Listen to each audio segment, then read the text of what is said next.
வணக்கம். நோயற்ற வாழ்வே குறைவற்ற செல்வம். நோய் நாடி நோய் முதல் நாடி அது தணிக்கும் வாய் நாடி வாய்ப்பச் செயல். நோய் என்ன, நோய்க்கான காரணம் என்ன, நோய் தீர்க்கும் வழி என்ன, இவற்றை முறையாக ஆராய்ந்து சிகிச்சை செய்ய வேண்டும். உடல் நோய்க்கு மட்டுமின்றி சமுதாய நோய்க்கும் இது பொருந்தும்.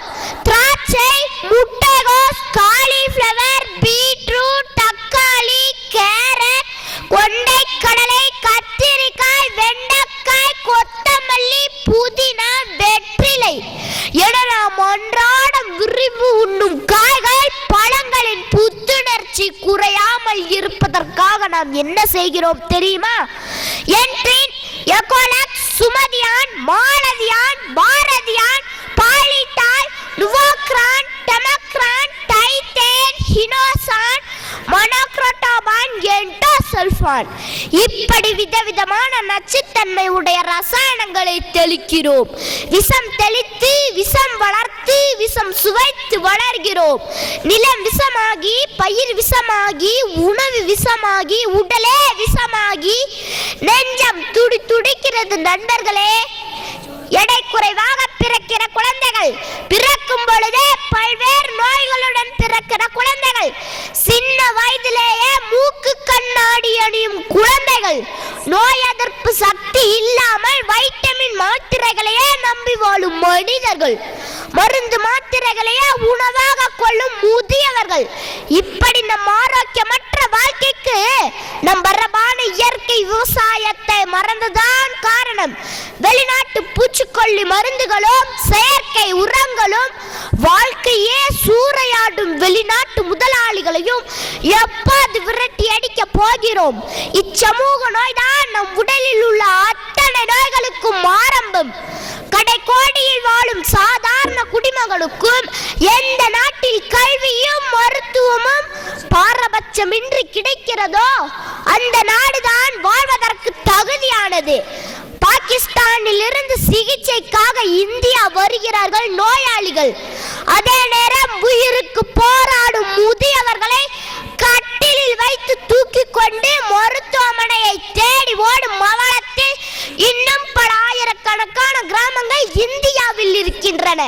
ஏழைகளுக்கு ஒரு மருத்துவம், பணக்காரர்களுக்கு ஒரு மருத்துவம், கிராம மக்களுக்கு ஒரு மருத்துவம், நகரவாசிகளுக்கு ஒரு மருத்துவம் என மருத்துவத்துக்குள்ளும் பாகுபாடு அதிகரித்து வருகிறது. இப்பாகுபாடே ஒரு சமூக நோய்தான். இன்று நம் நாட்டில் கணையம், கல்லீரல் வீங்கி, பார்வை சொருகி பாதி மனிதனாய் அலைபவர்கள் எண்ணிக்கை அதிகரித்து வருகிறது. மருத்துவமனைகளிலும் சாலைகளிலும் செத்து விழுகிறார்கள் மனிதர்கள். சாலை விபத்துக்களால் உடல் ஊனமுற்றோர் எண்ணிக்கை அதிகமாகி கொண்டே வருகிறது. இந்த பேச்சு போட்டியின் தலைப்பு கிடைக்கும் வரை நன்றாக இருந்த என் வகுப்பு தோழன் கோபிநாத்தின் தந்தை யாரோ ஒரு குடிகார ஓட்டுநரால் விபத்துக்குள்ளாகி 8 பற்களை இழந்து நோயாளியாக நிற்கிறார். கோபிநாத்தும் அந்த விபத்தில் நோயாளியாக வேண்டியவன். அவனின் தந்தை ஒரு முட்புதரில் தூக்கி வீசியதால் தப்பித்தான். குடிமுயர கோன் உயரும் என்ற அவ்வை வாக்கை தப்பாய் புரிந்து கொண்டால் இப்படித்தான். இன்றைய தமிழர் வாழ்வை பற்றி படர்ந்திருக்கும் பெருநோய் மதுவுக்கு அடிமையாகிவிட்ட மனோபாவம். என் தமிழினம் இந்த மோசமான நோயிலிருந்து மீண்டெழவே முடியாதோ என்ற அச்சம் என் மனதை அலைக்கழிக்கிறது. ஒரு தனி மனிதன் தள்ளாடும் போது ஒரு குடும்பம் தள்ளாடுகிறது. ஒரு குடும்பம் தள்ளாடும் போது ஒரு சமூகம் தள்ளாடுகிறது. ஒரு சமூகம் தள்ளாடும் போது ஒரு நாடே தள்ளாடுகிறது.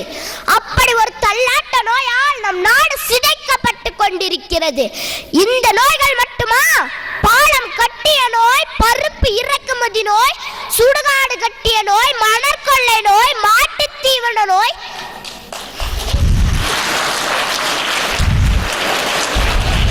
வங்கிக் கடன் நோய், சிமெண்ட் இறக்குமதி நோய், நிலக்கரி நோய், கற்குன்றுகள் களவாடிய நோய், ஸ்பெக்ட்ரா நோய் என பட்டியல் போட்டால் பக்கவாதமே வந்துவிடும்.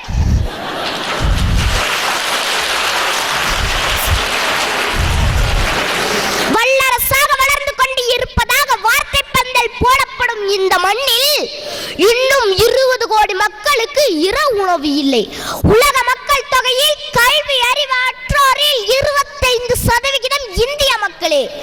நாடு முழுவதிலும் சுமார் 230 நகரங்களில் மட்டுமே கழிவுநீர் கால்வாய்கள் உள்ளன. மும்பையில் 40% அடிப்படை வசதியற்ற சேரிகள். டெல்லியில் 35% மக்கள் திறந்த வெளியில் வாழ்கிறார்கள். இன்னமும் 5 லட்சம் பேர் தலையில் மோளம் சுமக்கிறார்கள்.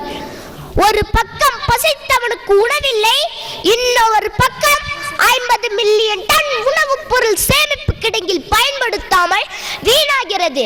வறுமை, வேலையின்மை, கல்வியின்மை, அடிப்படை சுகாதாரமின்மை, நல்ல குடிநீர் இல்லாமை, மோசமான சுற்றுப்புற சூழல், நோய் என திரும்பும் திசையெங்கிலும் சமூக நோய்கள். இதோ ஒரு புது கவிதை.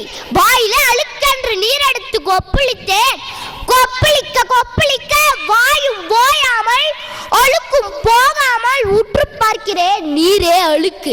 அழுக்கு நீர் எடுத்து அழுக்கு நீர் எடுத்து 1000 முறை கொப்பளித்தாலும் வாயலுக்கு போகாது. 500 ரூபாய் நோட்டுக்காகவும் 200 மில்லி சாராயத்துக்காகவும் ஒரு பிரியாணி பொட்டலத்துக்காகவும் சாதிக்காரர் என்ற அபிமானத்துக்காகவும் வாக்களித்து தேர்ந்தெடுத்தால் நமது எந்த நோயும் ஒரு நாளும் தீராது.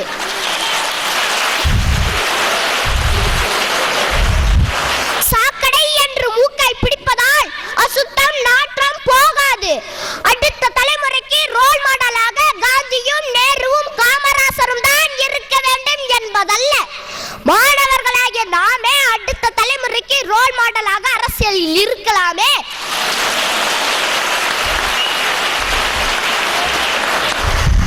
நாம் அரசியலில் இருந்தால் அரசியலுக்கே மருத்துவம் பார்க்கலாம்.